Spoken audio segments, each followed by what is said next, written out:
In an era defined by rapid technological advances and unprecedented air traffic growth, the January 29, 2025 mid-air collision near Ronald Reagan Washington National Airport stands as a grim testament to the complex interplay of human error, systemic vulnerabilities, and operational constraints. This editorial, drawn from an exhaustive analysis of the incident's timeline, the intricacies of air traffic communications, and the broader regulatory and technical landscape, endeavors to peel back the layers of this tragic event. In doing so, we must confront hard truths about our airspace management and the pressures placed on those who safeguard it. The fatal hour, a detailed timeline analysis. The clock struck 8:47 p.m. Eastern Standard Time on January 29, 2025, when Air Traffic Control, ATC, first established communication with the converging aircraft. At that moment, American Eagle Flight 5342, a Bombardier CRJ-701ER, was in the critical final approach phase to runway 33 at Reagan National, descending at roughly 128 miles per hour. Simultaneously, a United States Army Sikorsky UH-60L Black Hawk helicopter, operating under the call sign P-25 on a routine annual night evaluation training flight, was navigating the same congested airspace. The timeline reveals an extraordinarily compressed window of less than 30 seconds between the issuance of a critical safety instruction and the fatal collision. ATC's recorded communication indicated that the single controller on duty confirmed visual contact between the helicopter and the incoming jet and promptly instructed the helicopter to pass behind the CRJ. However, the subsequent lack of acknowledgement from the helicopter's cockpit, whether due to miscommunication, technical interference, or human error, left a dangerous gap that proved fatal. This timeline is not merely a chronicle of events. It is a stark illustration of how, in high-stakes environments, every second matters. When the margin for error narrows to a mere half-minute, any delay or misinterpretation in communication can trigger a cascade of events leading to catastrophe. The precise moments leading up to the collision expose the vulnerability inherent in our current ATC protocols, particularly when a single controller is tasked with managing both fixed-wing and rotary-wing traffic in an already complex airspace. 2. The communication breakdown, ATC instructions, and their impact. At the heart of the collision lies a critical breakdown in communication. The ATC instruction, PAT-25, pass behind the CRJ, was a standard directive designed to maintain safe separation. In theory, such instructions are the lifeblood of safe operations in congested airspace, ensuring that aircraft remain at safe distances during critical phases of flight. Yet, the absence of a clear, vocal acknowledgement from the helicopter's crew suggests a failure in the communication loop. Why was this acknowledgement missing? Several hypotheses emerge. It is plausible that the helicopter crew, operating under a training regimen, were either overtaxed by the dual demands of flying and evaluating, or perhaps they were distracted by the complexities of navigating within an exceptionally busy airspace. Alternatively, technical factors, such as radio interference or equipment malfunction, might have contributed to the failure to register the instruction properly. Whatever the cause, the silence that followed the directive effectively nullified the safety buffer that the instruction was meant to establish. This incident demonstrates that even when protocols are correctly issued, their efficacy depends on a complete and verified exchange. In high-pressure scenarios, the human factor, attention, cognitive load, and situational awareness becomes paramount. When that exchange fails, as it did on January 29th, the results can be catastrophic. 3. Aircraft operations, a study in contrasts. A careful examination of the operational history and pre-flight status of the two aircraft reveals a crucial aspect of this tragedy. Neither the Bombardier CRJ-701ER nor the UH-60L Black Hawk had reported unresolved technical malfunctions before the incident. The CRJ-701ER, with its nearly two-decade-long service record, had a minor previous incident involving wildlife collision, an event that was duly rectified. Similarly, the Black Hawk, flying on a standard training mission, had passed all pre-flight checks according to rigorous military protocols.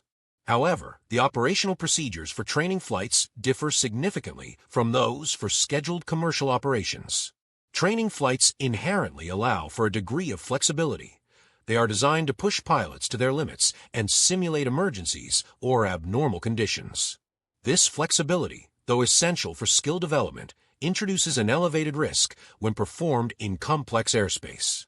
The Black Hawk's flight was a training exercise, and while it operated within the parameters set by military procedures, its deviation from the standard 200-foot altitude limit, reportedly flying between 300 and 400 feet, raises critical questions about the oversight of such maneuvers when they occur in civilian-dominated airspace.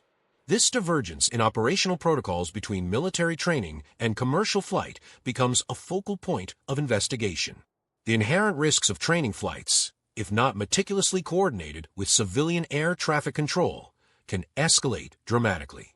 The collision at Reagan National underscores the importance of reconciling these two operational domains, ensuring that training exercises do not compromise the safety standards expected in commercial operations. 4. Air traffic control, the human factor and staffing challenges.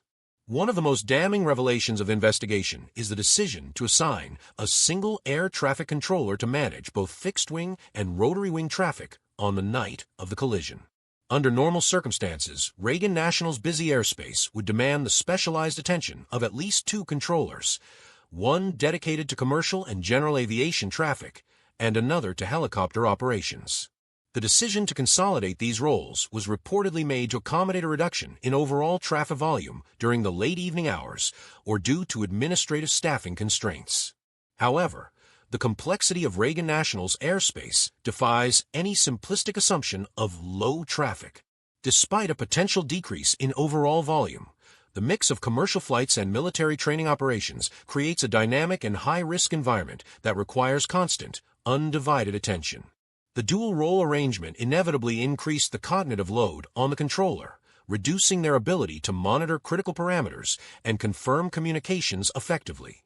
This lapse in situational awareness appears to have played a pivotal role in allowing the helicopter to stray from its safe operating altitude and inadvertently intrude into the jet's final approach path. The broader implication here is clear. Effective air traffic control in complex environments cannot be achieved through cutbacks or role consolidation. It demands redundancy, specialized focus, and a relentless commitment to communication protocols that ensure every instruction is acknowledged and verified. V. Technical investigations, data, systems, and their limitations.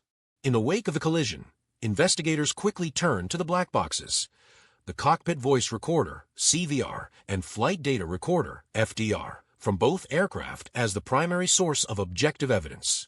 For American Eagle Flight 5342, the FDR indicated that all automated systems were functioning normally until moments before the impact. The pilot inputs were consistent with standard procedures during final approach. However, the abrupt cessation of transponder signals approximately 2,400 feet from the runway suggests that the impact occurred too suddenly for any corrective measures to be initiated. The investigation into the Black Hawk's recording devices is equally critical, though the recovery process has been complicated by environmental factors. Preliminary analysis suggests that the helicopter was operating at an altitude significantly above the prescribed 200-foot limit. The data is expected to reveal whether the crew attempted any corrective maneuvers and, if so, whether those actions were hampered by communication delays or cognitive overload. A key area of interest is the performance of the Traffic Collision Avoidance System, TCAS, on the CRJ-701ER. Although TCAS did function as designed, alerting the pilots of potential conflict, its inherent limitations in terminal airspace are now under scrutiny. TCAS advisories are suppressed below approximately 1,000 feet to avoid conflicting with landing procedures, meaning that even when alerted to an impending conflict, the system may not have provided an actionable resolution in the final moments. This technological limitation, coupled with the human factors at play, illustrates a critical vulnerability in our current safety nets. 6. Environmental and operational conditions. The role of nature. The environmental conditions on the night of the collision contributed significantly to both the occurrence of the accident and the challenges faced during the subsequent rescue operations. While the ambient air temperature was around 50 degrees Fahrenheit, the conditions over the Potomac River were far more severe. The river water was near freezing, approximately 35 degrees Fahrenheit, posing an immediate threat of hypothermia. Additionally, winds ranging from 25 to 30 miles per hour not only affected the flight dynamics during the final approach, but also hampered rescue efforts by creating hazardous conditions for boats and divers. The physical configuration of Reagan National's airspace further complicated matters. Nestled in a densely populated region, the airport is surrounded by a labyrinth of air corridors used by both civilian and military flights. The minimal altitude separation in this area leaves an exceedingly narrow safety margin. This complex operational environment magnifies the impact of any deviation from standard procedures, as evidenced by the helicopter's unauthorized altitude gain. Moreover, previous near-miss incidents in the area had already highlighted vulnerabilities in airspace management, underscoring that the physical constraints of this airspace demand the utmost precision and coordination from all parties involved. 7. Emergency response and recovery, a race against time. In the immediate aftermath of collision, emergency responders from multiple agencies converged on the scene. The Metropolitan Washington Airport's Authority Fire and Rescue Department, DCFEMS, the United States Coast Guard, and local law enforcement worked in unison to establish a perimeter, secure the crash site, and initiate rescue operations. Their rapid deployment was commendable, given the challenging conditions posed by the icy, turbulent waters of the Potomac River and high winds. Despite their swift action, rescuers faced numerous obstacles. The near-freezing water temperature and the presence of wind-driven ice significantly slowed recovery efforts and increased the danger to both survivors, if any had been present, and the rescuers themselves. Specialized equipment, such as ice-capable boats and thermal imaging devices, was deployed to locate and recover wreckage and human remains. The complex and hazardous environment required coordinated multi-agency responses, which, while effective to a degree, underscored the need for continuous improvement in emergency preparedness for such extreme conditions. In response to these challenges, local authorities have pledged to enhance future search and rescue operations by investing in advanced rescue technologies, additional cold weather training for emergency personnel, and improved interagency communication protocols to streamline response efforts during similar emergencies. 8. Policy and regulatory implications. A call for reform. The collision has already triggered immediate regulatory responses. The FAA, recognizing the heightened risk posed by helicopter operations in the vicinity of Reagan National, has imposed temporary restrictions on such flights. These restrictions are designed to create clear, dedicated corridors for fixed-wing aircraft during critical phases of flight, thereby reducing the likelihood of future conflicts in the same airspace.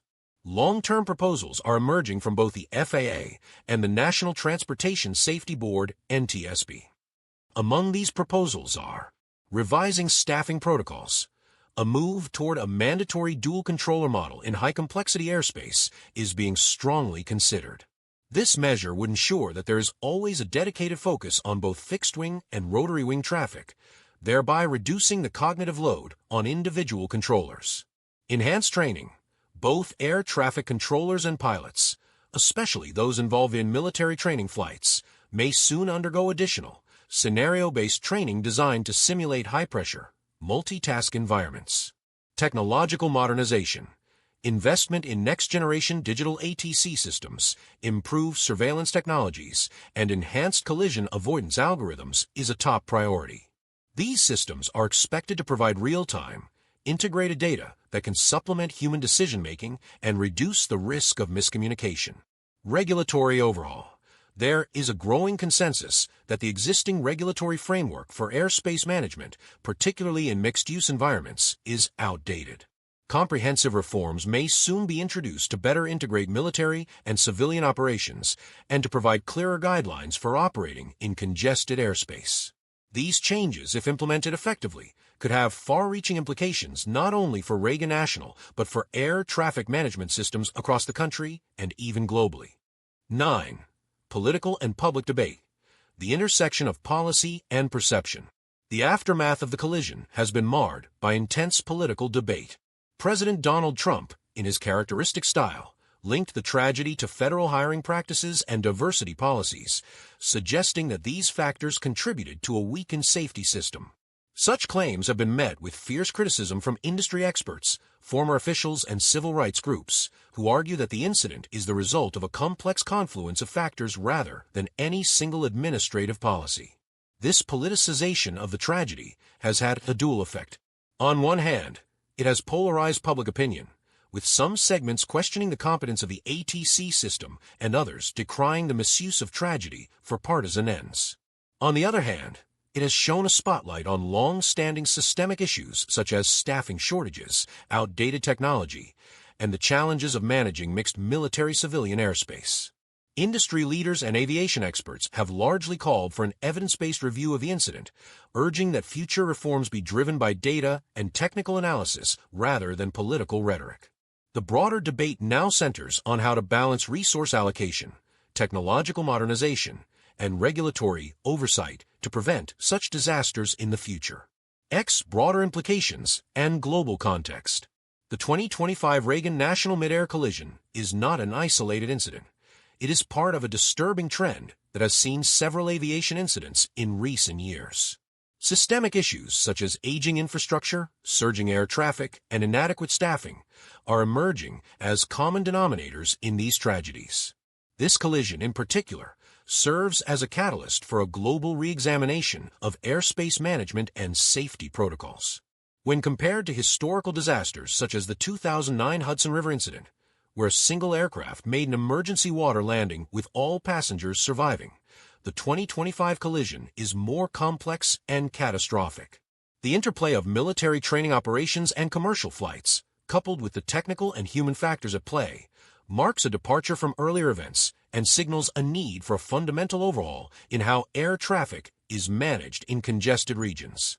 Globally, the aviation industry stands at a crossroads. As nations around the world grapple with similar challenges of modernization, integration, and safety, the lessons from this incident could inform international best practices. Enhanced collaboration between military and civilian aviation authorities, investment in cutting-edge technology, and a commitment to evidence-based regulatory reform are essential steps in ensuring that air travel remains safe in an era of rapid growth and complexity. 11. Incident and response. Operational and logistical insights. Why was a single air traffic controller managing both helicopter and plane traffic during a busy period? Investigations reveal that the decision to consolidate roles was driven by a combination of reduced overall traffic in the late evening and administrative decisions to streamline operations.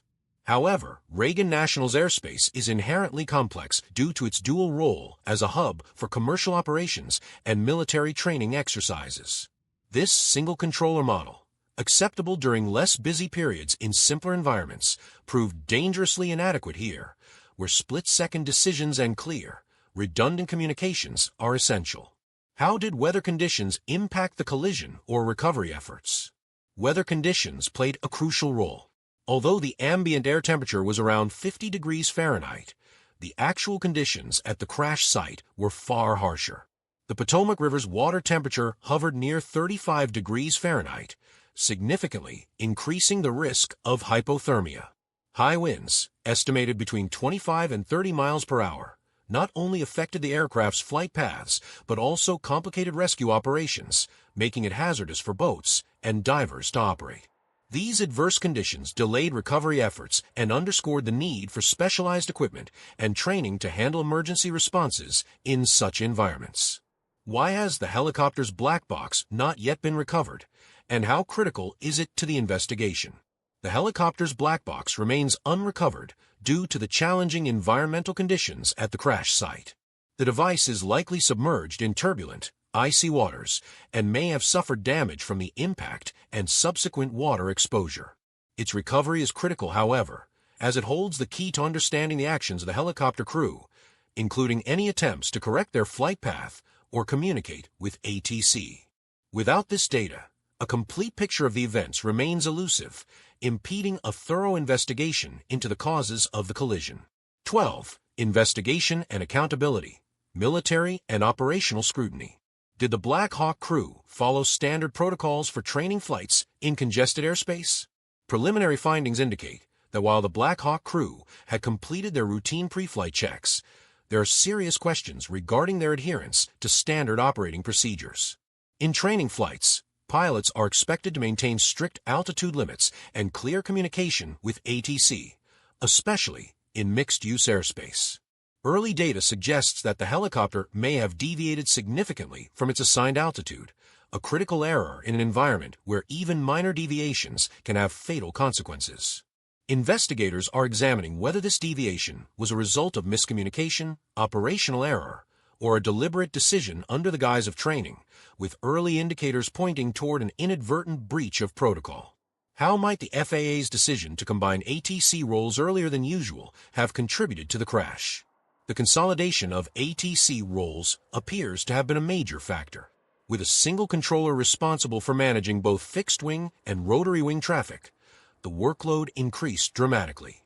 In such a high-stakes environment, even a momentary lapse in attention or a delayed response can lead to catastrophic outcomes. The lack of a dedicated focus on either type of aircraft meant that critical instructions may not have been issued or confirmed in a timely manner. This operational shortfall likely contributed directly to the failure to detect and correct the helicopter's deviation, culminating in the mid-air collision. Are current military training routes near civilian airports inherently risky? While military training flights are essential for maintaining combat readiness and operational proficiency, their proximity to civilian airspace introduces inherent risks. Military operations typically allow for a degree of operational flexibility not granted to commercial flights. When these flights intersect with busy civilian airspace, the potential for conflict increases unless there is rigorous coordination and clearly defined boundaries. This incident exposes the pressing need for better integration of military and civilian air traffic procedures, particularly in high-density regions like the Washington, D.C. area. Enhanced protocols and dedicated corridors for military training flights could mitigate these risks significantly. 13. Political and regulatory considerations, accountability, and future prevention. Is there merit to claims that Trump's hiring freezes or personnel changes weakened aviation safety systems? The politicization of aviation safety following the collision has sparked intense debate. Critics argue that certain administrative policies, including hiring freezes and modifications to personnel criteria under the previous administration, may have contributed indirectly to staffing challenges, such as the single controller scenario observed on the night of the collision. While these claims warrant scrutiny, it is important to recognize that aviation safety is influenced by a confluence of factors, including technological limitations, operational procedures, and environmental conditions. Though reduced staffing levels and altered hiring practices might have played a role, attributing the entire tragedy solely to these policies oversimplifies a multifaceted issue. A comprehensive, evidence-based analysis is necessary to assess the true impact of such administrative decisions. How might the FAA's indefinite helicopter restrictions reshape air traffic management in the D.C. area? In response to the collision, the FAA's decision to impose indefinite restrictions on helicopter operations around Reagan National represents a significant policy shift. These restrictions will likely force a reevaluation of flight corridors, ensuring that helicopter operations are confined to designated altitudes and routes that do not interfere with fixed-wing traffic. Over time, this could lead to a restructuring of the overall airspace management system in the D.C. area, prompting the adoption of new technologies and more precise coordination protocols between military and civilian operations. Such measures are expected to improve safety margins and reduce the risk of future collisions in an area known for its high traffic density and operational complexity. Will this incident accelerate calls for modernizing ATC technology and staffing protocols? There is strong evidence that this collision will serve as a catalyst for significant reforms in air traffic management. Industry experts, regulators, and lawmakers are already voicing the need for a comprehensive modernization of ATC systems. Proposed initiatives include upgrading to digital, satellite-based surveillance systems, implementing advanced communication and conflict detection tools, and revising staffing protocols to ensure that multiple controllers are present in high-complexity airspace. These enhancements are seen as critical not only for preventing similar tragedies, but also for ensuring that the nation's airspace remains safe amid ever-increasing traffic volumes. The incident underscores the urgent need to invest in both technology and human capital to adapt to modern aviation demands. 14. Broader context, Lessons for the global aviation industry. Why has the U.S. seen a cluster of aviation incidents in 2025, and what systemic issues do they reveal? The cluster of aviation incidents in 2025 reflects deep-seated, systemic challenges that have been developing over time. Key issues include aging infrastructure, both in terms of aircraft and air traffic control systems, the explosive growth in air traffic that strains current systems, chronic staffing shortages among air traffic controllers, and increasing complexity of managing mixed military and civilian air operations. These factors converge to create an environment where even small lapses can have devastating consequences. The 2025 collision is symptomatic of a broader need for comprehensive modernization and a fundamental rethinking of how airspace is managed in today's dynamic environment. How does this crash compare to historical aviation disasters, e.g., the 2009 Hudson River collision? When placed in historical context, the 2025 Reagan national collision is both a continuation and an evolution of past aviation disasters. The 2009 Hudson River incident, though dramatic and harrowing, involved a single aircraft making an emergency landing on the river with all passengers surviving, largely due to exceptional airmanship and favorable conditions. In stark contrast, the 2025 collision involved two aircraft, a commercial regional jet and a military helicopter, resulting in 67 fatalities. The complexity of the 2025 event, marked by factors such as ATC communication failures, operational deviations, and systemic regulatory shortcomings, underscores a new level of risk that calls for a reassessment of both technology and procedures. This incident is poised to serve as a benchmark for evaluating and reforming modern aviation safety protocols. What lessons can the global aviation industry learn from this collision? The lessons from the 2025 mid-air collision are profound and far-reaching. Integration of safety systems. There is an imperative need for robust, redundant safety mechanisms that seamlessly integrate automated systems like CAS with human oversight, ensuring that every communication is confirmed and every deviation is promptly corrected. Modernization of ATC infrastructure.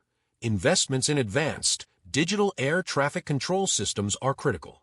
Upgrading surveillance, communication, and data processing tools will help reduce human error and improve real-time decision-making. Enhance coordination between military and civilian operations.